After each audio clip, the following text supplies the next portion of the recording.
Brain को पढ़े हैं तो ब्रेन की सबसे पहले हम बात कर लेते हैं कि ब्रेन का एक एंटीरियर पोल होता है जिसको हम कहते हैं फ्रंटल पोल, एक इसका पोस्टीरियर पोल होता है उसका हम ओसिपिटल पोल भी कह रहे होते हैं, दो लेटरल पोल्स होते हैं उनको हम टेम्पोरल पोल्स कह रहे होते हैं।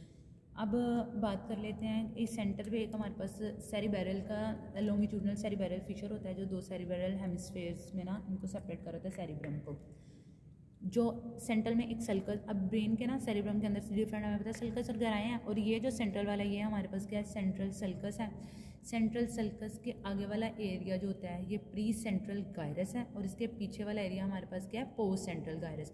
प्री सेंट्रल गायरस के आगे वाली जो सल्कस है प्री सेंट्रल सल्कस, और पोस्ट सेंट्रल गायरस से पीछे वाला post central sulcus. Central sulcus जो होता है वो हमारे पास फ्रंटल लोब को सेपरेट कर रहा होता है पैराइटल लोब से। अब फ्रंटल लोब के अंदर अगर बात कर ली जाए तो फ्रंटल लोब के अंदर बेसिकली सिर्फ दो सल्काए हमारे पास होते हैं, एक होता है सुपीरियर फ्रंटल सल्काए और एक होता है इंफीरियर फ्रंटल सल्काए, जो तीन गायरस बना रहा होता है। Superior frontal gyrus, middle frontal gyrus और ये थर्ड वाला इंफीरियर फ्रंटल गायरस। अब पैराइटल एरिया की तरफ आ जाएं, पैराइटल लोब की तरफ, तो पैराइटल लोब के अंदर एक ही हमारे पास जो होता है ना सल्कस होता है और इसको हम कहते हैं इंट्रा पैराइटल सल्कस। इस साइड पे ये हमें अच्छे वाला दिमाग हुआ है, इस साइड पे हमें ये नज़र नहीं आ रहा होता है।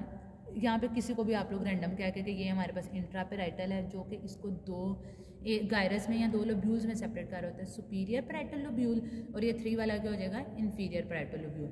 तो 5 वाले को आप बोलोगे सेंट्रल सल्कस, 6 वाला प्री सेंट्रल, 7 वाला पोस्ट, 2 वाला आपका सुपीरियर पैराइटल और 3 वाला इंफीरियर पैराइटल। थर्ड वाले की तरफ चलोगे तो ये आपका क्या सारे का सारा कौन सा लोब है ओसिपिटल लोब है। तो हमने फ्रंटल भी पढ़ लिया है, पैराइटल भी पढ़ लिया और ओसिपिटल लोब भी पढ़ लिया।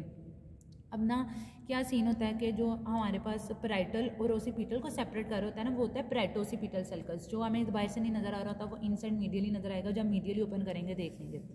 लेटरल साइड पे चलते हैं तो लेटरली हमारे पास एक सल्कस होता है जिसे हम लेटरल सल्कस कहते हैं, वो दो में सेपरेट कर रहा होता है।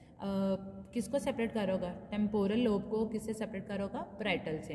अब ये जो लेटरल सल्कस है ना इसके दो रेमाए बने होते हैं, जो एंटीरियरली नज़र आ रहा होता है ना आपको और हॉरिजॉन्टल भी है थोड़ा, ये होता है एंटीरियर हॉरिजॉन्टल रेमाए, और जो असेंड हुआ है ये कौन सा होता है एंटीरियर असेंडिंग रेमाए, और ये हो गया लेटरल सल्कस। अब आ जाते हैं टेम्पोरल पोल की तरफ, तो टेम्पोरल पोल के हमारे पास दो जो है ना वो होते हैं सल्काए होते हैं, सुपीरियर टेम्पोरल सल्काए और ये वाला हमारे पास होता है मिडल टेम्पोरल सल्काए, जो 3 गायरस बना रहा होता है, superior temporal, middle temporal, inferior temporal gyrus.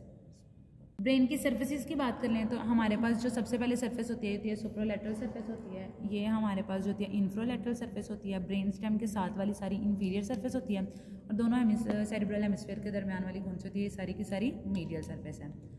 अब हम बात कर लेते हैं बॉर्डर्स की, तो ये जो लॉन्गिट्यूडनल था ना हमारे पास फीचर, इसी का ही नाम हमारे पास होता है सुप्रोमीडियल बॉर्डर, और ये जो बॉर्डर हमें नज़र आ रहा होता है ये हमारे पास होता है इंफ्रोमीडियल बॉर्डर, और ये मीडियल सरफेस के साथ वाला ये होता है इंफीरियर बॉर्डर। तो इंफीरियर बॉर्डर सेपरेट कर रहा है आपकी इंफीरियर सरफेस को मीडियल से, जो सुप्रोमीडियल वाला होता है वो दोनों सेरिब्रल हेमिस्फीयर के दरमियान में होता है, और जो हमारे पास इंफ्रोमीडियल होता है ये आपकी लेटरल सरफेस को, जो हमने बात की थी इंफ्रोलैटरल सरफेस की बात की थी, सेपरेट कर रहा था उसको किससे इंफीरियर सरफेस से।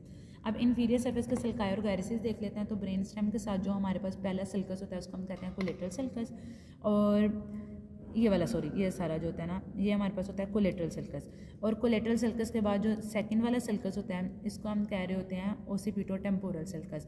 कोलेटरल सल्कस के आगे वाला जो गायरस वाला एरिया होता है ये हमारे पास होता है पैरा हिप्पोकैम्पल गायरस। अब ये मीडियल की साइड वाली एरिया ना, तो इसलिए इसको हम कहेंगे मीडियल ओसिपिटो टेम्पोरल गायरस, और जो बाहर की तरफ है ये वाला आ जाएगा लेटरल ओसिपिटो टेम्पोरल गायरस आ जाएगा।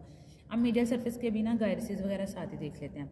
ये सेंट्रल सल्कस याद होगा आपको, तो सेंट्रल सल्कस जो होता है ना ये डाउनवर्ड एक्सटेंड पे होता है, पहली बात तो ये याद होगा। उसके बाद ये है कार्पस कैलोसम।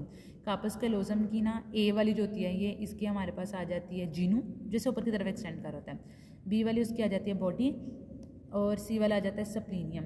10 वाले पे आ जाएगा तो सिंपल कार्पस कैलोसम लिख देना, और डी वाला जो होता है ना ये इसका एंटीरियर थोड़ा सा एक्सटेंडेड पार्ट होता है, उसको हम कहते हैं रोस्ट्रम। तो रोस्ट्रम, जीनू, बॉडी और आ गया हमारे पास सप्लीनियम। इसके ऊपर वाले सल्कस को हम कहते हैं कैलोजल सल्कस, उसके ऊपर वाले गायरस को कहते हैं सिंगुलेट गायरस, और सिंगुलेट गायरस के ऊपर हमारे पास जो सल्कस बना हुआ है उसको क्या कहते हैं सिंगुलेट सल्कस। ये सेंट्रल सल्कस का एक्सटेंड हुआ हुआ पार्ट था, और ये जो सिंगुलेट सल्कस होता है ना ये इसका असेंड हुआ हुआ पार्ट है। इन दोनों पार्ट्स के दरमियान में एक लोब्यूल सा बनता है, इसको हम कहते हैं पैरासेंट्रल लोब्यूल। अब फ्रंटल के हमने 3 सुपीरियर, मिडल और इंफीरियर फ्रंटल गायरेसिस किए थे।